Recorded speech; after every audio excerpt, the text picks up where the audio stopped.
Gila loh, ini badannya Dian Sidik loh. Oh. Itu, tuh six pack masih ada, ininya, tetenya. Oh iya, deh. Wih, deh. Bertolak belakang nih sama jaket Tinker. Lo takut gak sih?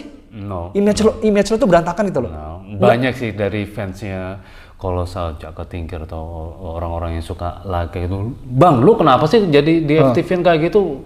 Wah, norak banget lo, Bang. Lu kok lebih, Bang, kok lu kayak banci sih?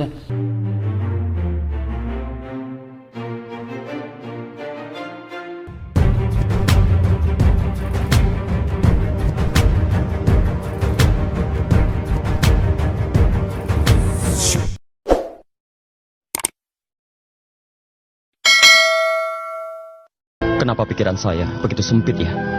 Kau sudah mempunyai dasar agama. Gimana perasaan waktu itu? Well, pertamanya sih kurang tertarik. Kalau boleh jujur ya, apaan sih ini kan? Sempat ada sutradara dari Cina ya, dia suruh goyang-goyang. Memang buaya itu kita berikan safety untuk saya, dikasih sling, diikat sling. Pernah gak sih dulu dihubungin sama orang Genta Buana? Bukan dihubungin sih, malah gue yang datang ke sini. Datang ke Genta Buana dulu? Soalnya dulu gini, di saat ada pemanggilan untuk sequel dari iklan rokok itu, gitu kan, mesti berangkat ke sana lagi, ke South Africa lagi kan, dan produser bilang ada pilihannya ada dua, lu lanjut atau break. Ya udah, karena memang masih ada kontrak sama rokok itu, ya udah, gua harus meninggalkan Jaket Tinker gitu. Sempat 10 episode berjalan Jaket Tinker di TV itu kalau nggak salah dulu weekly ya. Weekly. Nah itu berjalan, tapi begitu sampai di Jakarta lagi, ternyata series Jaket Tinker belum habis gitu loh. Gua harus cari kerjaan lagi dong. Gua datangilah si Genta Buana gitu. Genta Buana, terus ngomong-ngomong, adalah satu peran di situ katanya apa Arya Gading kalau katanya. Oh, Arya Gading. Arya Gading yang ternyata diperankan si Coki gitu kan, waktu itu apa Wali Songo apa? Iya, ini saya baru ingat. Iya, dulu tuh pernah ada isu Dian Sidik. Gue bilang nggak mungkin lah Dian Sidik tuh kesayangannya di Wangkara, nggak mungkin lah gabung ke sini. Oh, berarti bener memang ya? Bener. Oh, itu benar. Iya benar. Setelah kejadian main ke tempat Genta Buana, terus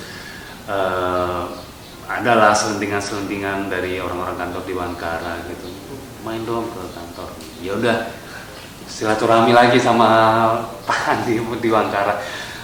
Saya datang dan saya jujur, Pak, saya mau main Jaket Tinker lagi. Terus dengan welcome-nya Pak Andi luar biasa, almarhum Pak Andi, dia mau menerima saya lagi untuk jadi Jaket Tinker. Padahal di saat itu udah disiapkan Jaket Tinker itu pengganti saya gitu. Akhirnya dia jadi Jaka Umbara. Nah, akhirnya dilanjut persis begitu episode 10 selesai, mungkin jeda 1 minggu kemudian lanjut Jaket Tinker di season 2. Oke, berarti pada saat lo pergi Jaket Tinker itu masih berjalan, tapi masih lu juga ya, stok ya? Di TV ya. Di TV ya, berarti memang masih ada stok lu ya gitu loh. Terus lo cabut, lo balik lagi, itu mau digantikan tapi lo balik lagi ke di Wangkara. Oh gitu. Itu total berapa tahun sih lo di Jaket Tinker? 7 tahun. 7 tahun? Lumayan lah. Dan sorry ya, kalau Angling Dharma itu, gua menjadi Angling Kusuma dulu itu mengalami beberapa perubahan kostum, ya kan? Kalau Jaket Tinker itu image-nya ya kostumnya putih pakai kayak ini kan? Ya, kayak kopiah gitu. Kayak kopiah gitu kan? Ya karena memang dia udah eranya Islam masuk ke tanah Jawa kan, diajarin sama Sunan Kala juga. Ya itulah, desainernya mengambil gaya sedikit kayak kopiah gitulah, putih gitu. Krem. Dan selama 7 tahun lo nggak pakai baju daleman kan? Iya, 7 tahun juga itu gua masuk angin. Samping ya kita sering lah main di kebun gitu. Di sana masih enak kan, masih ada rumah-rumah. Di sana hutan ya. Gue tuh gigit nyamuk sampai nggak berasa. Plak, ada apa? Tuh nyamuk, Mas. Saking seringnya digigit nyamuk ya sampai kebal ya. Saking kalau orang Jawa itu saking bolotnya tebel. Bolot. Tapi gini, kalau gua pribadi ya, kalau gua pakai baju yang agak kebuk itu agak kurang pede kalau harus terus-terusan, karena kan kita nggak bisa ngejaga perut kita terus-terusan untuk six pack terus dong. Oh iya. Iya kan? Itulah kalau gue sih Nah gini, bicara tentang maintenance physically, jadi seorang aktor menurut gue itu ada entertain. Jadi yang bisa entertain masyarakat itu juga bukan cuma skillnya doang gitu, atau perubahan karakter psikologi jadi gila gitu. Itu gampang gitu loh. Tapi perubahan itu harus mencakup physically juga gitu loh.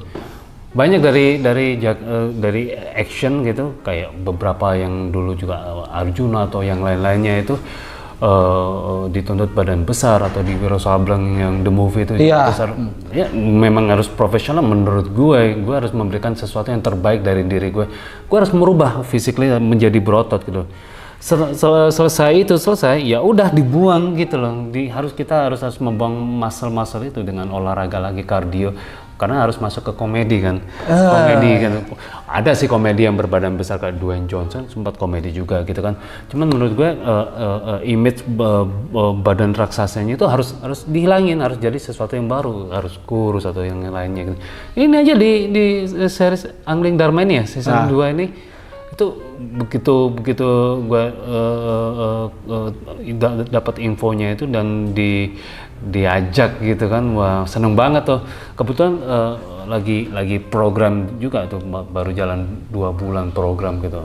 Sekarang sisanya tinggal diterusin aja, di bulking, dikeringin, diperbesar lagi muscle-nya. Kalau saya sih profesionalitasnya seperti itu, bukan cuma perubahan physically jadi orang gila. Iya, benar. Totalitas ya. Iya, banyak loh orang luar negeri kayak gitu, kayak Christian Bale. Iya, itu sih memang kalau lagi ada project mereka memang totalitas. Dik, apa namanya bro? Lo kan apa namanya image lo ini kolosal kan. Ini gue cerita dulu ya. Kalau gue dulu pribadi kan, gue tuh sempat pengen ngilangin image kolosal dengan Tabuana, karena setiap orang manggil gue tuh Abdal Genta, Abdal kolosal, dan gue tuh pengen banget berusaha untuk ngilangin itu. Nah, lo sendiri gimana? Lo pernah gak untuk menghilangkan? Iya, itu pertanyaan yang luar biasa bagus buat aktor ya. Soalnya gini, jujur ada yang bilang, penyair bilang, sebenarnya dari seniman, bahan baku dia berkarya itu sebenarnya itu adalah dari pedih atau sakit gitu loh. Itu penyair ada yang pernah bilang, berikan rasa pedih itu gitu loh. Karena dari bahan bakar kesedihan, kepedihan dia itu dia bisa menghasilkan sesuatu yang luar biasa bagus gitu. Tapi sebenarnya nggak perlu dicontoh sih. Cuman hal itu terjadi juga sama gue gitu, karena terjadi divorce gitu kan dulu kan. Divorce itu luar biasa, kacau banget diri gue itu. Sampai terlunta-lunta, luar biasa, drop jadi nol. Jadi itu mungkin, sorry gue potong, itu mungkin titik terendah dalam hidup lu bukan? Itu nol sekali. Jadi benar-benar titik terendah. 1, 2, 3, 4, 0, 0, kosong. Jadi nothing dari semuanya lah. Lu mau ngomong dari physically hilang, materi hilang, semuanya lah gitu. Itu luar biasa yang bikin gua hancur luar biasa itu. Nah, di situ itu baru tuh dari titik nol itu ada pertanyaan, kenapa gua mesti kayak gini? Kenapa gua ngomong kayak gini nggak oke gitu? Kenapa gua kayak gini kok nggak oke? Yang ngelarang ini siapa? Orang lain atau pikiran gua sendiri yang di kepala gitu? Akhirnya semua itu kayaknya gua langgar lah istilahnya, di prinsip gua langgar. Gua bisa jadi apapun kok. Terserah lu mau menilai gua apa, tapi inilah gue gitu loh. Dari saat itulah terus muncul sesuatu, mungkin orang-orang bilang itu komedian ya kayak gitulah. Dari situ akhirnya oke, gue tahu akhirnya sebenarnya ya benar itu bahan bakarnya seniman itu sebenarnya pedih, tapi nggak boleh dicontoh ya. Saya juga nggak mau kepedihan itu datang sama gue gitu loh. Tapi itu membuat transformasi gue. Berarti kalau misalnya kesimpulannya bisa gue bilang nggak sih kalau memang pernah dulu pengen menghilangkan image kolosal itu? Enggak juga sih. Nggak juga. Tapi totally tanpa gue sadari gue menjadi sesuatu yang baru gitu. Istilahnya ulat jadi kupu-kupu. Nah lo dulu selucu ini gak sih dulu? Enggak. Karena memang dia sidik kok, ini asli, ini pemain asli pasti belagu deh gue gitu kan. Coba pas ketemu ini orang kok koplak begini gitu loh. Dan beberapa kali juga kan lo film dan memang karakter lo kan bertolak belakang nih sama Jaket Tiket. Lo takut gak sih? No. Image lo tuh berantakan gitu loh. No. Banyak sih dari fansnya kolosal, Jaka Tingkir atau orang-orang yang suka like gitu, bang lu kenapa sih jadi di FTV kayak gitu, wah norak banget lu bang, lu kok lebih bang, kok lu kayak banci sih. No man, sebenarnya seorang aktor itu bagaikan gelas gitu loh, mau diisi apapun, mau Coca-Cola kayak apa, susu kayak haruslah menjadi seperti itu gitu loh. Ingat, selebriti sama aktor itu beda.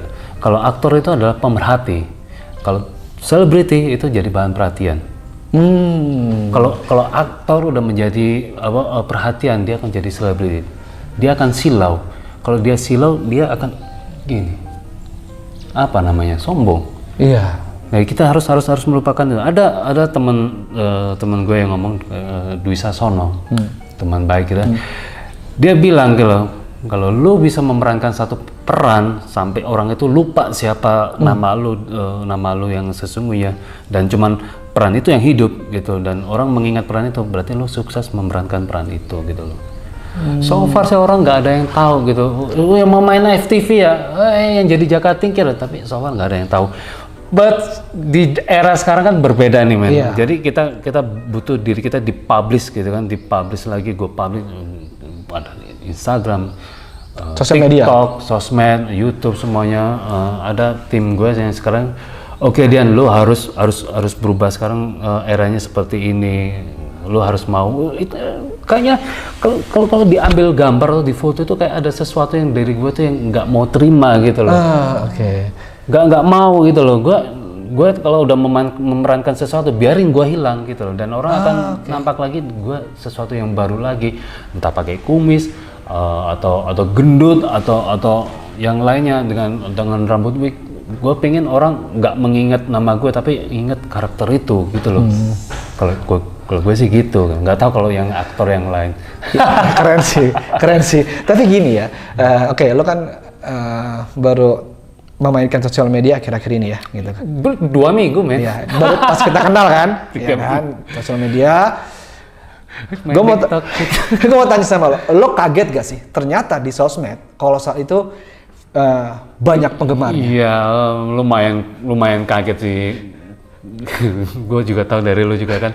Tapi gini, gue tahu kenapa seperti itu, karena pertama, mungkin eranya Kolosal itu mungkin 2007 yang lalu. Yang namanya kehidupan dunia itu berputar, harus berubah. Perubahan tuh harus, nggak mungkin yang tajir itu selalu tajir, nggak mungkin. Dia akan drop gitu. Yang miskin akan menjadi tajir. Itu perubahan itu adalah sesuatu yang harus terjadi di universe gitu. Iya benar. Gitu. Mungkin tajir, tetap tajir ya. Lihat aja dalamannya, fisiklinya gimana, hatinya gimana. Oh itu orangnya tetap miskin, lihat aja hatinya, mungkin dia hatinya kaya gitu, seperti itu gitu loh. Ya gue harus mengikuti perubahan itu juga. Oke, tapi berarti memang kayak lu tuh yang ngambil tokoh, kalau memang misalkan cocok ya gue gak takut untuk kehilangan karakter gue dulu sang Jaka Tingkir gitu loh. Ya benar-benar nggak peduli ya, nanti gue bisa main ke karakter baru, dan ini gue bisa lakuin dengan totalitas, karena lo bilang kalau aktor itu adalah pemerhati kan, pemerhati kan. Dan lo nggak mengobserv, lo benar-benar nggak takut dengan yang dulu lo mainkan. Karakter apa? Oplak, lucu, banci. Men, Jaka Tingkir men. Tiba-tiba lo muncul jeder. Jadi begitu, dan lo nggak takut. Keren sih, lo punya mindset seperti itu. Oke banget sih. Semuanya lah, bagi siapapun yang mau memberikan challenge buat gue, ayo kasih ke gue. Oke. Ini gue ketinggalan tadi. Apa? Ada kejadian lucu gak waktu lo syuting di Jaka Tingkir? Kejadian paling lucu yang lo inget? Kejadian lucu sih, ya lebih kejadian ke, ya itu tadi yang gue ceritain, yang keanehan gitu, kayak seling gue pakai nggak putus, dipakai orang putus itu. Kalau lucu karena kita lebih banyak ke seriusnya kan, lebih ngapal gitu. Kalau lucu sih jauh dari gue. Beda sama sekarang ya. Tapi apa sih momen yang lo paling yang paling lo tidak lupakan selama syuting Jaka Tingkir? Ada nggak satu momen yang lo benar-benar nggak lupa? Momen yang nggak pernah gue lupain di Jaka Tingkir adalah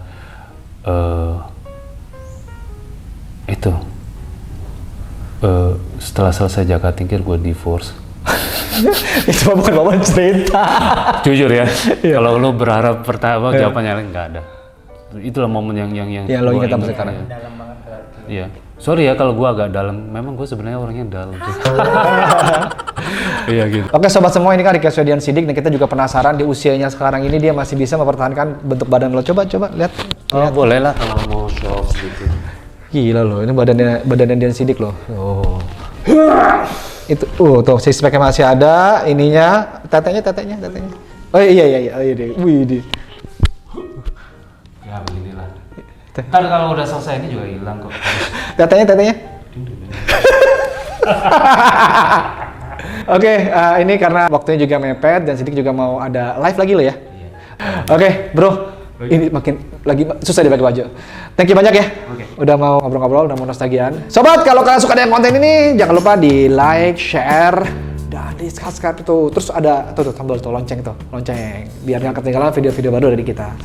Oke, sampai ketemu di vlog selanjutnya. Assalamualaikum. Waduh, thank you bro.